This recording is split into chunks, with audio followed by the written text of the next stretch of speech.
Hey everyone, welcome to another Q&A for the 2023 Green Film Festival of San Francisco. Glad you are watching. This is the Q&A for stories of activists and activism. And we are fortunate to have some fantastic filmmakers here with us from around the world. Hey filmmakers.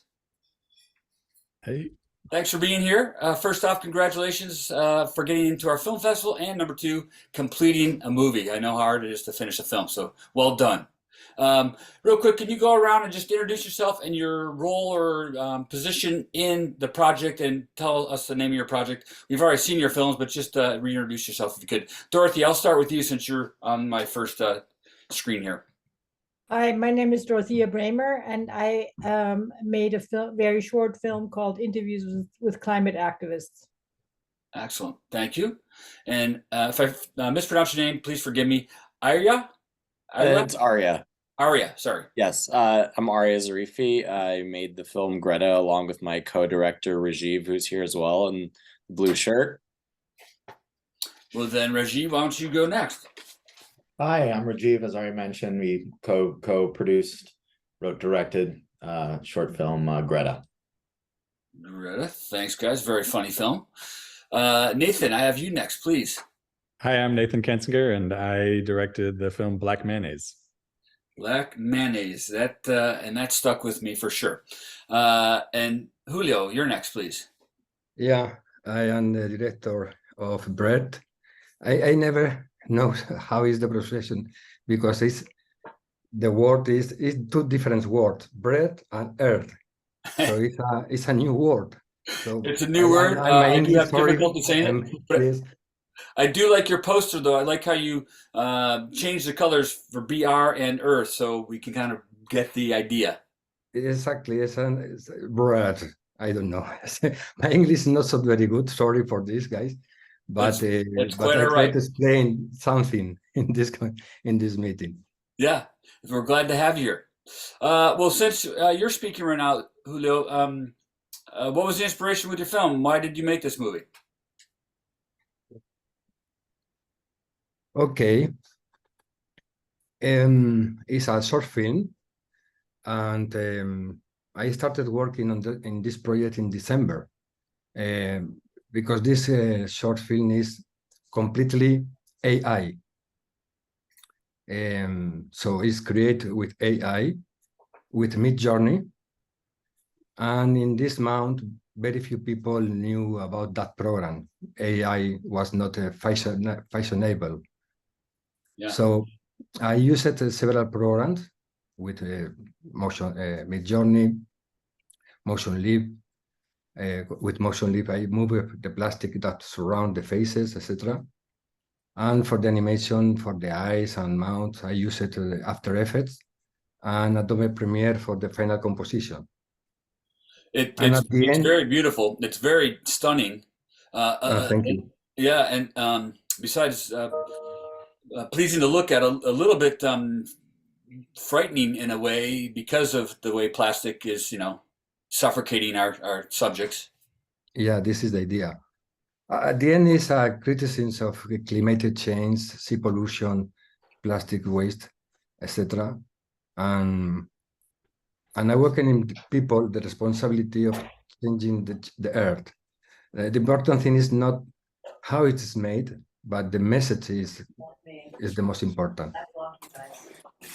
Right. And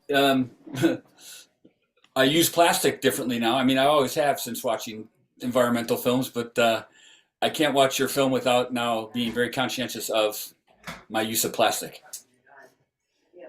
Well done. So, Thank Dorothy, you. your film, Dorothea. Dorothea, I'm sorry. How did it come about? Why'd you make your movie?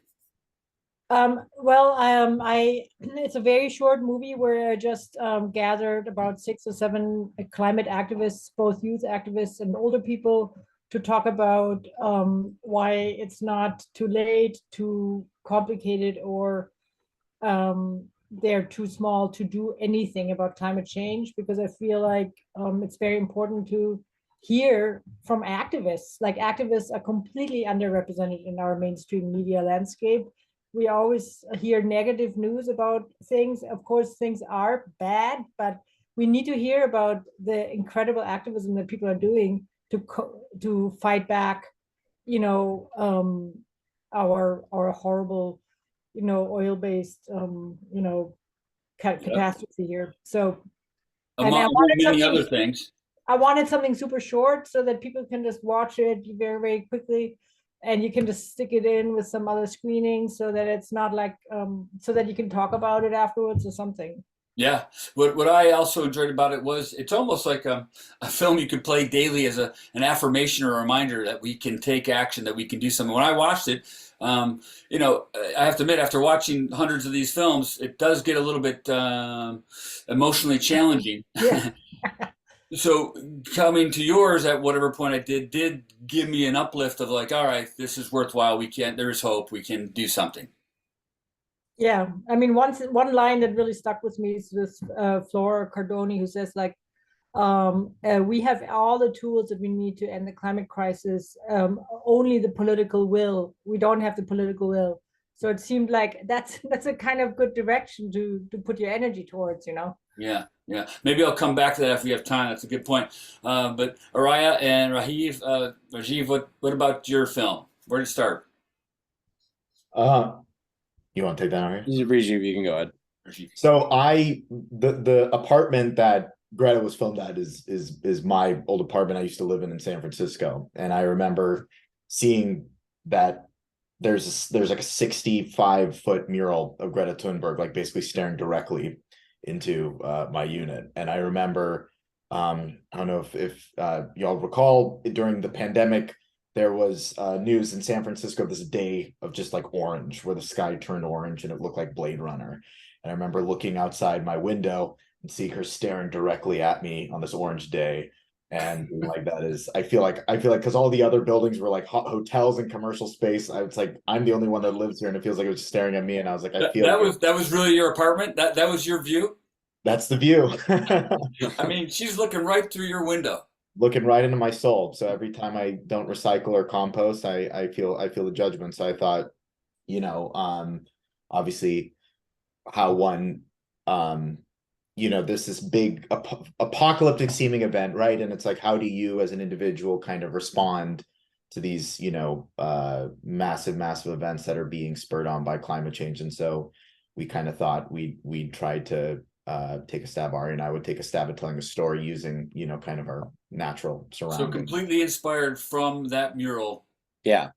And was it painted while you're living there? Did you watch it actually be painted in front of you, or was it you move in there and it was already there?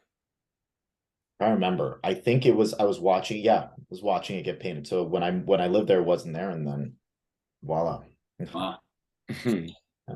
All right, you want to add anything, or I'll go to Yeah, Nathan? you know, as Rajiv said, you know, when we decided to make a film about the mural, we didn't know what we were doing. Basically, we didn't go in saying like, hey, let's make this movie. Oh, also this mural happens to be there. You know, we were like kind of crafting this story around this mural staring into our souls, you know, but we wanted to tap into this idea of like, you know, there's so many people out there that when they, you know, learn about climate change and stuff, they really try to take this heavy action towards, you know, combating it. So it's like really addressing the fact that like we as individuals can't do it on our own, you know, and there's like a greater power out there that's really a big cause of it all, you know. So like somebody trying to handle it on their own, they're really going to be in over their head, and it's going to really just suck your soul out of your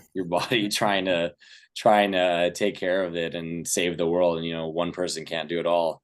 I did like how your film kind of captured that range of feelings, emotions that we go through as people that care for our planet. You know, Right. It's like I when felt when all those feelings. Yeah. Right. It's like at some point you realize, like, I guess a lot of people that dive into climate activism, you know, they go through these wave of emotions of like, you know, let me do some little things. And then it's slowly like, am I hurting myself by doing all this in the meantime?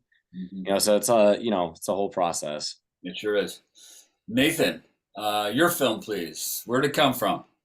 Yeah, so I've been documenting New York City's waterfront for the last 20 years, and the film came about because I've been following kind of the story of specifically this one canal, the Gowanus Canal in Brooklyn, over that same time period, as people have sought to try and clean it up and find some solution for like the century of toxic waste that's been dumped into it. So the film came about. I was photographing and writing about the cleanup that's happening there with the Environmental Protection Agency, and just was struck by kind of the surrealness of the moment where this Superfund cleanup was happening 5 feet away from a very busy public promenade, and people were like literally, spectators to this this very strange cleanup process that was occurring, like right in front of their faces. I think it's really rare that you get a real close-up look on a Superfund cleanup here in the United States. So Right, it was right. a special moment, and I was like, I have to film this because I know they're gonna. It's like a 10-year long or more process that they're going through to clean this canal, but this captures this one moment of time within this longer story. And it's good that they are cleaning it up. I mean, uh, you know, it needs to be done. But your documentation of it maybe shows that people are tackling the impossible. Yeah, I mean it's a daunting prospect to clean up this canal and a lot of the other polluted sites around New York City. There's a lot of toxicity on the waterfront that is finally being addressed. So why is it being addressed in that case? Because of developers and the need to increase the value of the real estate, or That because may we be, see a lot of places that need attention. that's a great question. I mean, the community has been pushing to do something to clean this canal for decades and decades, but the impetus could very well be that the city is now planning to build all kinds of apartment towers right in this Superfund site, in the footprint of the Superfund site, and next to the canal. And they're building these apartments even as the cleanup is still unfolding. So they're actively developing and moving people to the neighborhood, even though it's in the middle of this massive cleanup for some really serious toxicity. Now, this is a question to all filmmakers. Do you consider yourself activists? And if so, were you before the film? Did the film make you an activist? Are you more an activist now? And Nathan, since I'm on you, Yeah, can you, that's a good question. I mean, certainly the work I do is all documentary in nature, but it's also journalistic, and I view my role as a journalist and a documentarian as kind of highlighting these important issues that are happening around New York City. So I can't say it's strictly activism per se, but it's definitely like trying to shed light on some stories that are very overlooked about environmental issues happening here in New York City. yeah. Julio, how about you? Are you an activist? I try. No, okay. The problem is, for example, here in Spain, we have a big problem with the Mediterranean Sea. The Mediterranean now is very contaminated with plastic, and the climatic change. The problem is now we have 3 degrees more in the water, and different fishes and plants and etc. is coming, and it's terrible because when you are in the beach, the plastics or the how do you say the fisherman, when the nails, no, the fisherman, Yeah, the Yeah, net. fishermen. yeah, the different tool from the fishermen Yeah. is coming to the coast, and but the problem I think is the government, because at the end, too much interest in it's not only in Spain, in different countries we have the same problem, no, the money is the money, and okay, you can to try to put your sand grain, no, it's like this. Sure, sure. We understand. But when me, for example, I am commercial director, and I travel around the world. And when you are in different countries, like, okay, China, for example, is what is this? Oh my God. Right. This is amazing. It's a lot of plastic, a lot of toxic oil, but in the middle of the cities, in the middle of the fields, in the middle of the mountains, the rivers, etc. Okay, and this is my opinion. Hmm. And you know, I do my part. I think we all do our part. Little things every day. And I think we should continue to do that. But like one of your subjects, Dorothea, said in the movie that you brought up earlier, you know, we need it on a political, on a governmental, larger scale to take a collective action. Um, so why aren't we doing that? And back to the question, you two: are you an activist, Dorothea? Um, no, I mean, I don't think so. I mean, I've seen, I mean, I do like to raise awareness, and I'm a professor also, so I try to teach my students certain things. But I mean, I've seen activists, and I have total respect for people that dedicate their life towards really studying the politics, shedding light on politics, organizing, and that takes so much dedication, and I just don't have that time right now, and I really admire people that do dedicate their time to do that, but Yeah. I want to, you know, amplify what they do. Well, I think making your films, all these films, in part, making an environmental film is a small Yeah. activist action, you know. So that's good. Arya, are you an activist? And Rajiv, are you an activist or now an activist after? Well, I think like for me, I mean, Rajiv can speak for himself, but I've never really considered myself like an activist, so to say, but I've always taken, you know, actions to try to be more environmentally friendly. Like I heavily recycle and whatnot, you know, drive electric, but you know, I'm kind of like my mindset is a lot of like the character in the film at the end where I'm not like lashing out, but it's kind of like a more so the message of like, you know, I can do all these little things, but how much effect is it really doing for the positive? Like, I know I'm going to continue doing these things, but like, you know, when you have people constantly flying in like private jets or like corporations doing the massive pollution that they're causing, it's like, I am but like a sand on a beach in, you know, in the Yeah, grand scheme of things. we need a larger scale movement for sure. Exactly. And well, I thought you were going to say too the character end when are you a character in the movie? Are you one of the actors? I actually, yes, I At the end it's it funny you goes, say I am the roommate that comes in, and there was actually more scenes with me, but we cut it down more. But what's your last line? This is exactly what I'm talking about. You come in and you basically say, yeah, you can't even pay your rent on time or something like that. exactly, yeah. And So then of course Rajiv was the main actor in it as well. right. So I mean, because you know, though you care for your environment, your character, you know, the rent is due. So Right. that's what comes first, if you will.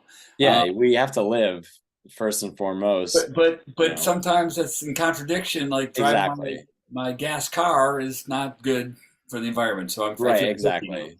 So there's only so much like we as individuals can do, but I'm, you know, cheers to like everyone out there like fighting this fight, you know, because they're doing it.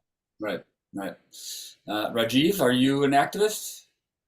Do you I do would. you email Greta now? Do you? No, I haven't thought about that, but no.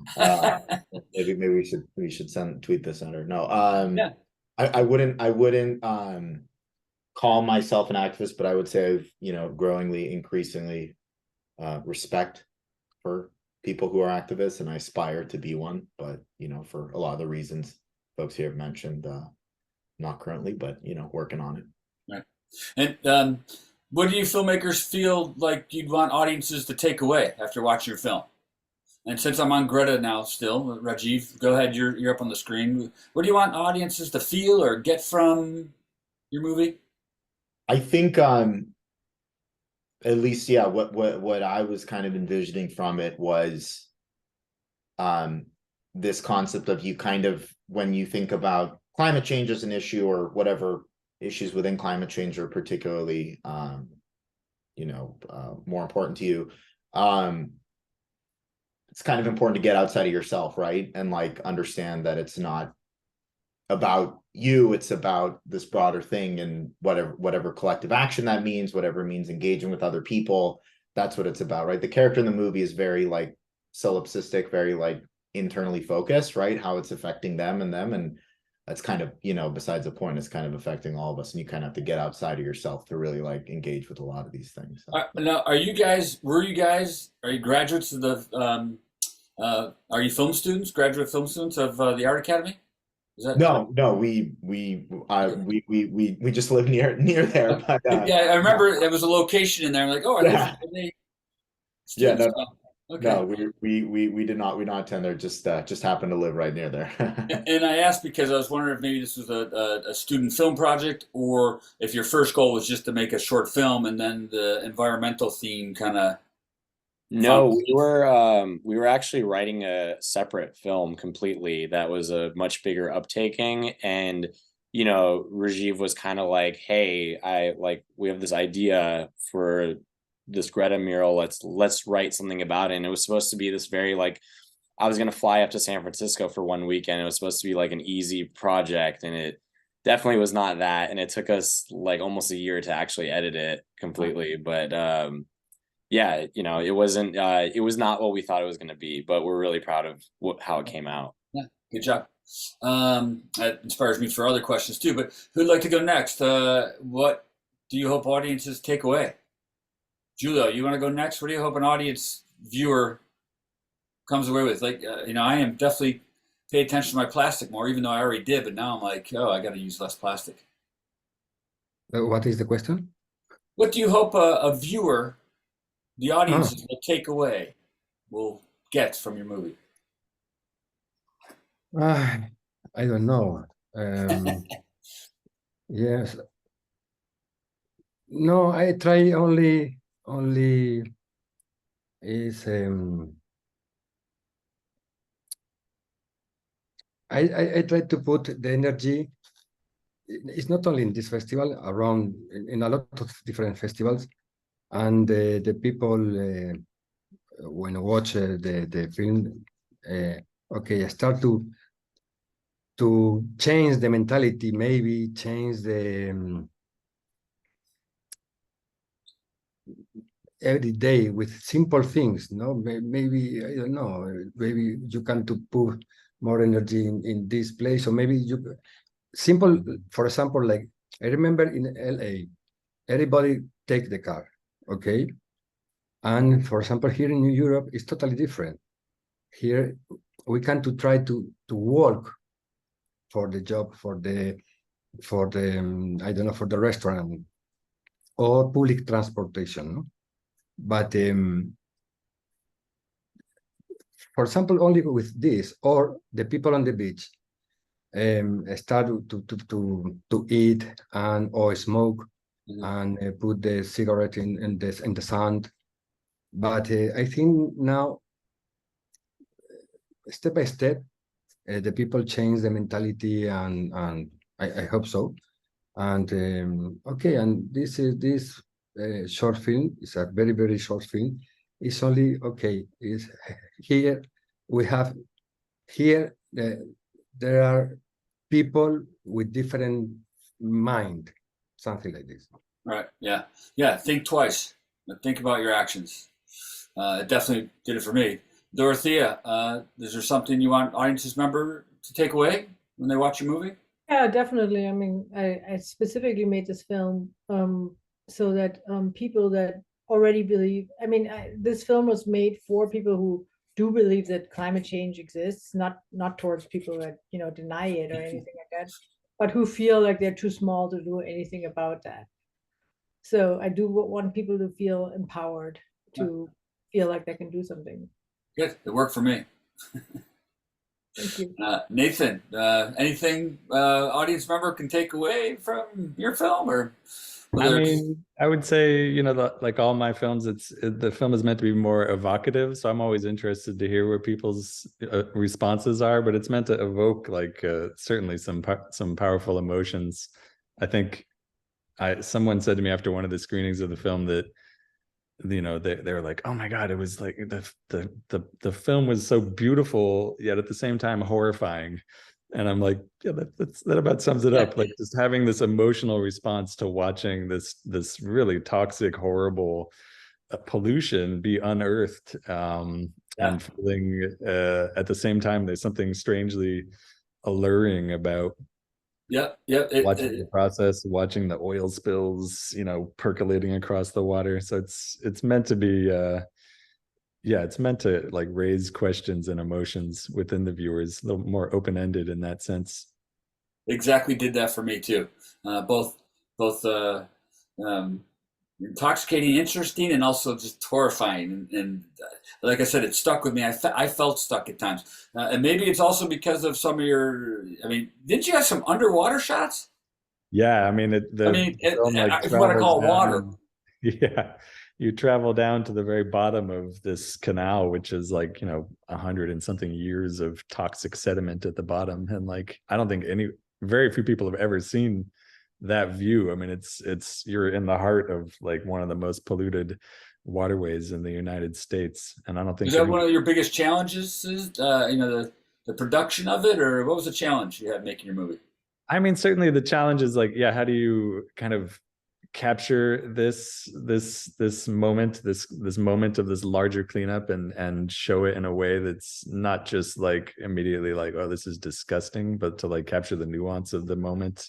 It's a very complicated process that's going on there within the heart of Brooklyn, and so they're doing this cleanup of this canal at the same time as these towers are rising next to the canal, and it's right in the middle of an area that's all going to be underwater as sea levels rise. So they're cleaning the canal, they're building houses next to the canal, and all of this may be underwater, in the not too distant future. Yeah. What about some of the other filmmakers here? What were the challenges you had? Anyone can raise their hand and go ahead. What was a challenge you had making your movie?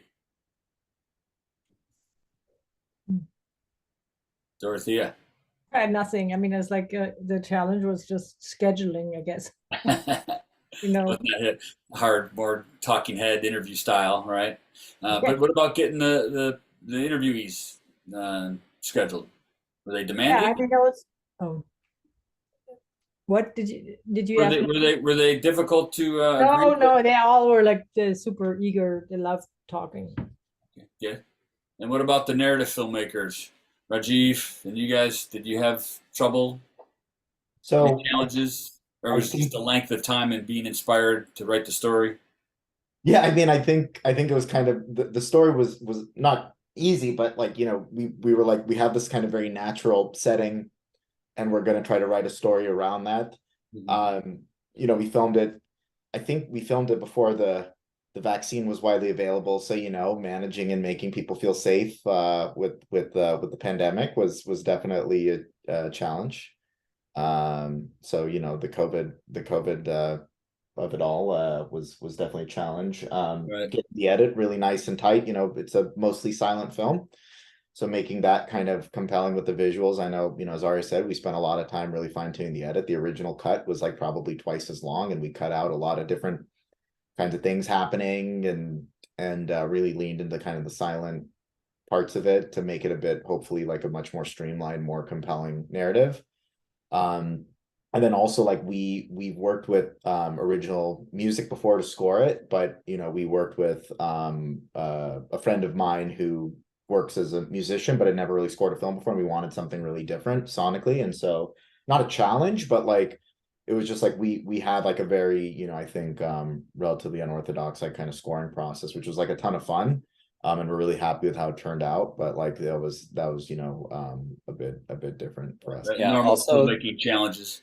Yeah, also, well, the process of like shooting in public places, we didn't have permits or anything, so we're kind of like winging it on the streets of San Francisco, having to deal with all the noise and people walking by, and sunlight and everything. And then to that which we also had like a very small crew, so we had people with multiple hats on. Rajiv was acting and directing at the same time. I was directing and shooting at the same time. We had our sound guy was also doing our lighting. It was just really run and gun type of production. Right. Julio, any challenges with AI? I think Yeah, lost you. I don't know exactly what happened with my connection. Sometimes, can you see me? No. No, No, but we see your logo. We can hear you. Maybe it's Elon Musk satellites crossing the sky over Madrid. It's it's because you're in Madrid. There you are. Now, okay. Sorry, what is Was the it question? challenging your film to make? No. No. Good. Well, we have time for a question or two more. Anything you guys want to talk about that I didn't ask you about your film? And if not, do you think these films can make a difference? You think environmental films can make a difference? How can we make these films change people? Anyone can speak. yeah, I think we do need to see we need to see more of films that even address environmental issues in all kinds of ways, imaginative. It doesn't always have to be like rah rah rah, you can do something or whatever, but we have to talk about the topic. I mean, it's like it's not discussed enough, only in this like doomsday way occasionally, but we perceive ourselves to be a helpless society or victims of what's happening, and don't see ourselves as agents of our own destiny. And I think it's years of capitalism, consumerism, and passivity that have, made our brains toxic. And we really need media to imbue a spirit of activism and citizenship into our population. Couldn't agree more. I think it's up to media makers, filmmakers to retrain and rewire our thinking so that saving the planet's first. And that we really feel part of the society, that we can change it. I think being passive is almost worse than being, a neo-Nazi. I don't know. It's like, Yeah, I don't right. Mhm. How about the other three filmmakers with us? You guys think the films could make a difference?